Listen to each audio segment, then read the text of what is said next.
Shalom, sahabat Petra yang terkasih, dimanapun saudara berada. Bagaimana kabar saudara hari ini? Saya berharap saudara-saudara dalam kondisi yang baik, penuh dengan semangat dalam menjalani kehidupan di hari ini. Untuk mendasari kita dalam menjalani hari ini, marilah kita mengkhususkan waktu kita untuk memasuki embun pagi saat ini, edisi Sabtu 21 September 2024, yang kali ini bersama dengan saya Pendeta Aditya Krisnugroho dari GKJ Kota Gede.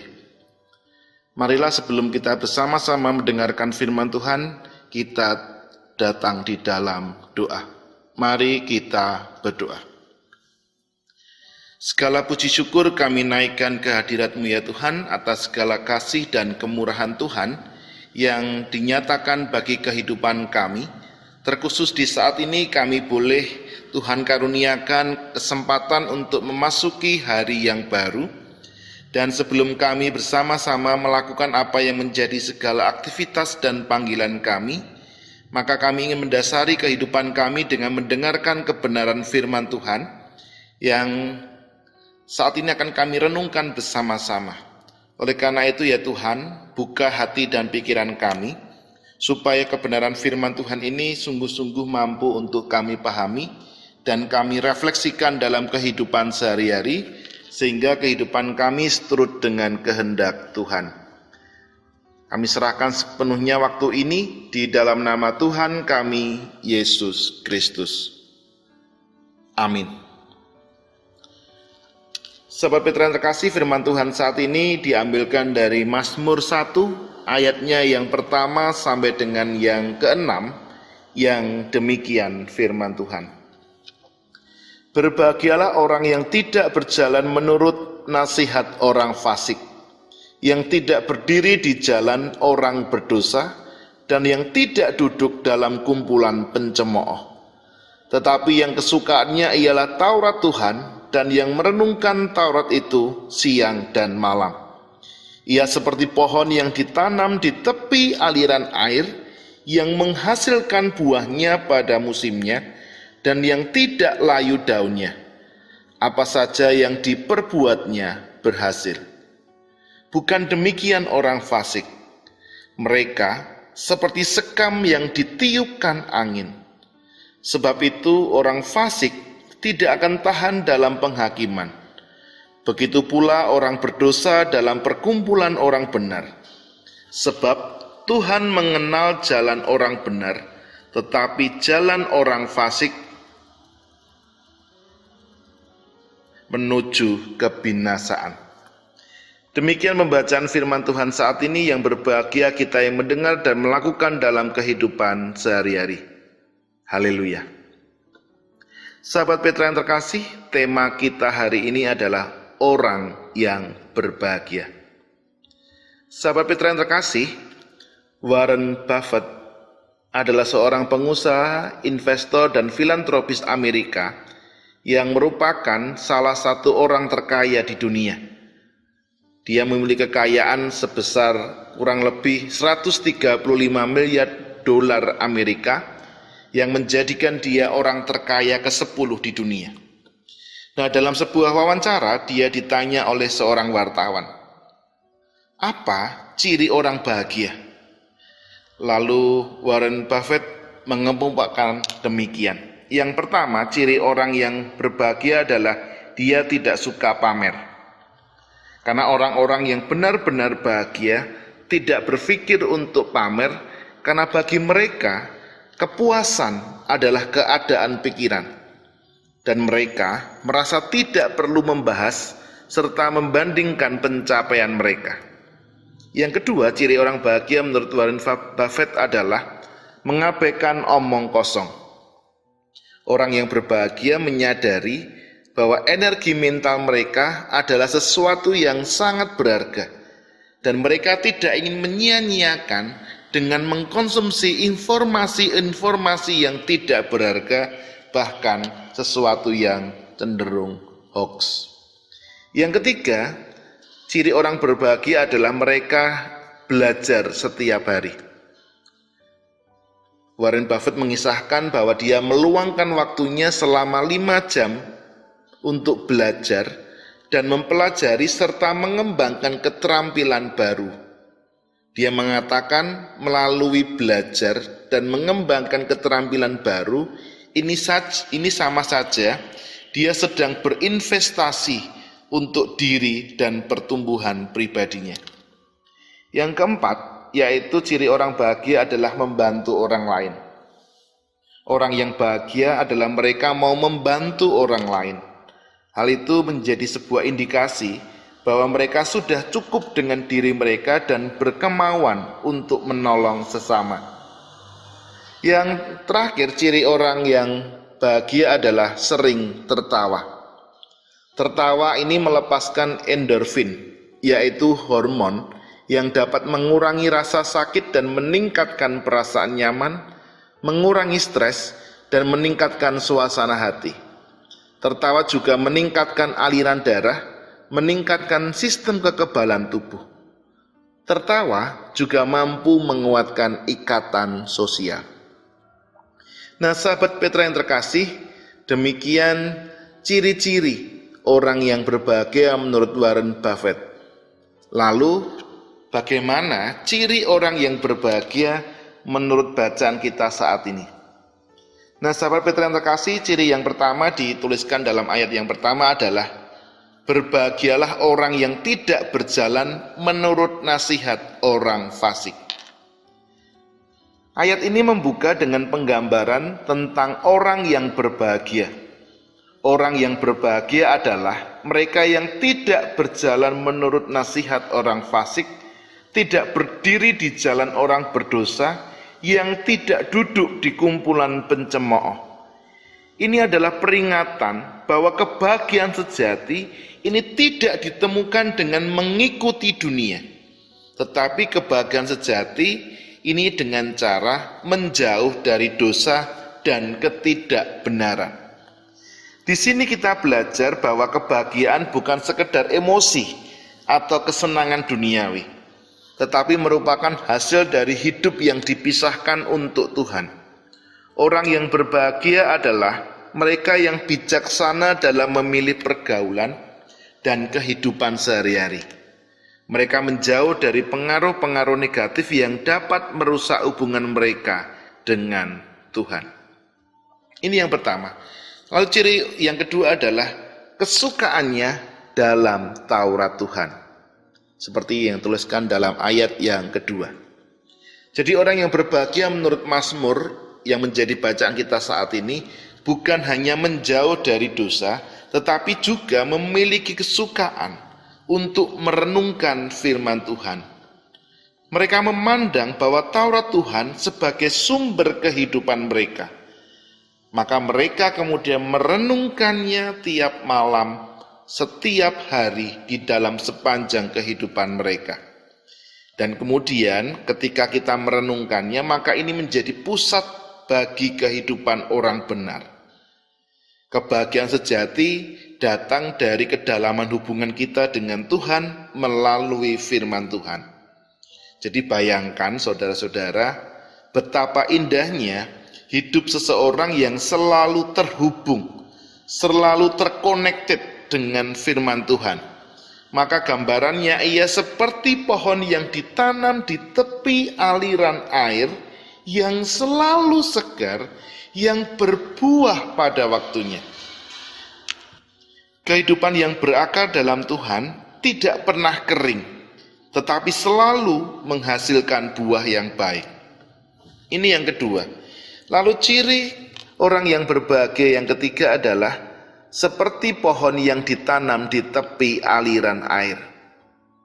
Orang yang berbahagia diibaratkan seperti pohon yang ditanam di tepi aliran air yang daunnya tidak pernah layu, yang selalu menghasilkan buah pada waktunya. Ini adalah gambaran kehidupan yang stabil dan penuh berkat. Orang yang hidup di dalam Tuhan tidak mudah digoyahkan oleh badai kehidupan apapun itu bentuknya, karena ia memiliki dasar yang kuat di dalam firman Tuhan. Oleh karena itu, saudara-saudaraku, sahabat Petra sekalian, kebahagiaan sejati bukanlah kebahagiaan yang rapuh, yang bergantung pada situasi duniawi.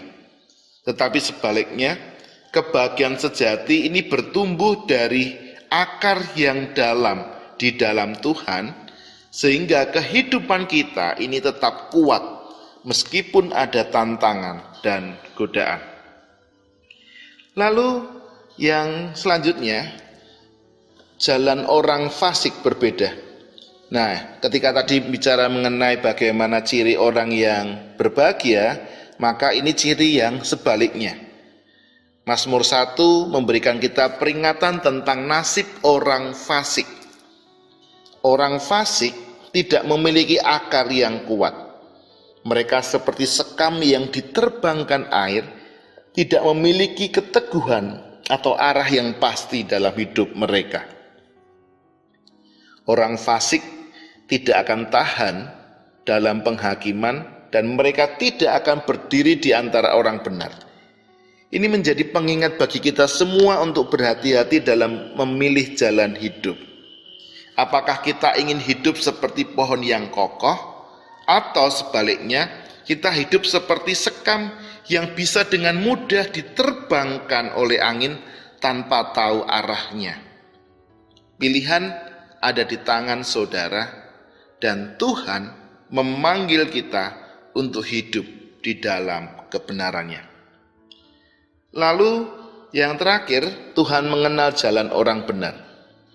Penutup dari Mazmur ini memberikan penghiburan yang luar biasa, bahwa Tuhan mengenal jalan orang benar, tetapi jalan orang fasik menuju kebinasaan. Tuhan memperhatikan kehidupan kita, saudara-saudara. Dia mengenal setiap langkah yang kita ambil. Dia memelihara jalan orang yang hidup menurut firman-Nya. Dan kehidupan orang benar mungkin tidak selalu mudah. Tetapi ingatlah, Tuhan selalu bersama orang benar. Dia memimpin dan Dia memberkati setiap langkah orang yang benar. Sahabat Petra yang terkasih, Mazmur 1 ayat 1 sampai 6 ini memiliki relevansi yang kuat dalam kehidupan sehari-hari. Karena bacaan kita ini memberikan kita panduan praktis, juga panduan secara spiritual tentang bagaimana cara kita menjalani kehidupan yang penuh makna dan terlebih berbahagia. Oleh karena itu, berikut ini ada beberapa relevansi bacaan ini di dalam konteks kehidupan kita sehari-hari. Yang pertama adalah pilihan hidup yang bijaksana. Mazmur 1 menekankan betapa pentingnya membuat pilihan yang bijaksana dalam kehidupan sehari-hari. Hidup manusia penuh dengan berbagai pilihan, dan kita bisa memilih itu secara bebas. Dan seringkali kita kemudian memilih pilihan yang buruk karena ada pengaruh orang-orang yang ada di sekitar kita, maupun juga dari budaya-budaya populer yang saat ini berkembang secara luar biasa dalam kehidupan ini. Maka kemudian ayat yang pertama memperingatkan kita untuk tidak berjalan menurut nasihat orang fasik dan menjauh dari jalan dosa. Dengan kata lain, kita diajarkan untuk selektif dalam memilih nilai-nilai dan prinsip yang akan kita ikuti. Dalam dunia modern, seringkali kita dihadapkan pada keputusan-keputusan moral. Apakah kita akan mengikut arus dunia yang mungkin menawarkan kesenangan, menawarkan kebahagiaan, tetapi itu sesaat? Atau kita memilih untuk tetap setia pada prinsip-prinsip kebenaran? Maka kita perlu bijak untuk memilih pergaulan kita, lingkungan sosial kita, dan informasi-informasi yang kita konsumsi baik melalui media sosial maupun juga media-media lain, juga informasi yang kita konsumsi dari relasi yang kita bangun dengan sesama kita. Ini yang pertama. Yang kedua, pentingnya meditasi atas firman Tuhan. Ayat 2 mengatakan bahwa orang yang berbahagia adalah mereka yang kesukaannya pada Taurat Tuhan dan merenungkannya siang dan malam.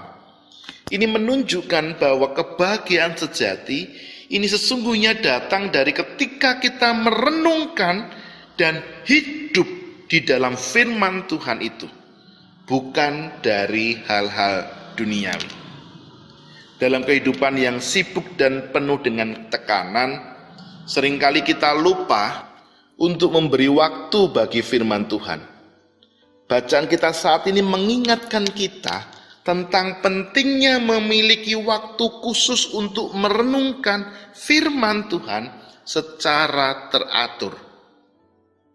Meditasi atau perenungan atas firman Tuhan dapat memberikan kita perspektif, cara pandang, memberikan kita kebijaksanaan, memberikan kita kedamaian yang membantu kita menghadapi tantangan kehidupan sehari-hari, baik di dalam keluarga, pekerjaan, masyarakat, maupun juga dalam pelayanan yang kita lakukan. Ini yang kedua. Yang ketiga, stabilitas hidup yang berakar dalam Tuhan. Jadi orang yang berbahagia digambarkan seperti pohon yang ditanam di tepi aliran air, yang daunnya tidak akan layu dan menghasilkan buah pada waktunya. Ini sebuah gambaran bagaimana sebuah kehidupan yang stabil tetapi sekaligus produktif dan penuh dengan berkat Tuhan karena berakar dalam hubungan yang intim dan terus-menerus dengan Tuhan. Tentunya saya yakin kita semua menginginkan stabilitas dalam kehidupan kita, baik secara emosional, spiritual, dan tentu saja mengenai finansial. Maka Mazmur ini mengajarkan bahwa stabilitas tersebut datang ketika kita berakar dalam kebenaran dan hidup sesuai dengan kehendak Tuhan. Di dalam dunia yang serba tidak pasti, orang yang hidup menurut firman Tuhan, maka dia akan tetap teguh dan mampu bertahan. Sementara mereka yang mengikut jalan dunia mungkin akan goyah ketika menghadapi krisis. Ini yang ketiga. Yang keempat, konsekuensi dari pilihan hidup. Mazmur 1 memberikan peringatan bahwa ada konsekuensi bagi mereka yang memilih untuk hidup di luar kehendak Tuhan. Orang fasik digambarkan seperti sekam yang ditiup angin, menunjukkan ketidakstabilan dalam kehidupan yang tidak bermakna. Ayat 6 ini menekankan bahwa Tuhan mengenal jalan orang benar, tetapi jalan orang fasik menuju kebinasaan. Setiap keputusan moral yang kita buat pasti memiliki efek samping, memiliki konsekuensi. Hidup dalam ketidakbenaran mungkin tampak menguntungkan dan menyenangkan pada awalnya. Tetapi Mazmur 1 ini mengingatkan bahwa di akhirnya pasti akan membawa kehancuran. Bagi kita, ini adalah peringatan untuk selalu mengevaluasi jalan hidup kita, untuk memastikan bahwa kita mengikuti jalan yang benar di hadapan Tuhan. Meskipun mungkin jalan itu tidak populer, bahkan tidak mudah. Ini yang keempat. Yang kelima, hidup dalam komunitas yang berbeda. Mazmur ini kemudian relevan dalam konteks sosial, di mana kita hidup dalam masyarakat yang memiliki berbagai pengaruh, baik pengaruh yang positif dan juga sebaliknya memiliki pengaruh yang negatif. Maka Mazmur 1 ini mengajarkan kita untuk mencari komunitas hidup di dalam kebenaran dan menjauh dari mereka yang membawa pengaruh buruk. Kita diingatkan untuk menjadi bagian dari komunitas yang selalu mempromosikan kebenaran, keadilan, integritas, baik di lingkungan gereja, keluarga, tempat pekerjaan, dan di masyarakat. Di dalam komunitas yang benar, maka kita akan saling membangun, saling meneguhkan. Sedangkan sebaliknya, di lingkungan yang salah, kita beresiko terjebak dalam jalan yang rusak dan membawa kita kepada kebinasaan. Yang terakhir, kehidupan dengan tujuan dan berkat. Jadi bacaan kita saat ini menekankan bahwa hidup menurut firman Tuhan ini pasti membawa kebahagiaan yang sejati dan tujuan yang jelas. Ini mengajak kita untuk hidup dengan misi dan panggilan yang lebih besar daripada sekedar mengejar kesuksesan dan kekayaan duniawi. Di tengah pencarian dan makna tujuan hidup, maka Mazmur 1 ini memberikan kita guiding, memberikan kita panduan bahwa hidup yang berakar dalam hubungan dengan Tuhan adalah sumber dari tujuan dan berkat yang sejati. Ini mendorong kita untuk terus mengejar panggilan Tuhan di dalam hidup kita, berusaha menjadi berkat bagi orang lain, dan memuliakan Tuhan dalam segala hal yang kita lakukan. Sahabat Petra yang terkasih, demikianlah embun pagi di saat ini. Kiranya embun pagi ini meyakinkan kita untuk memilih menjadi orang-orang yang hidup berbahagia. Dan saat ini kita akan berpisah, kita akan berjumpa kembali dalam embun pagi edisi berikutnya, dan berkat Tuhan mengalir memenuhi kehidupan saudara dari sekarang sampai selama-lamanya. Amin.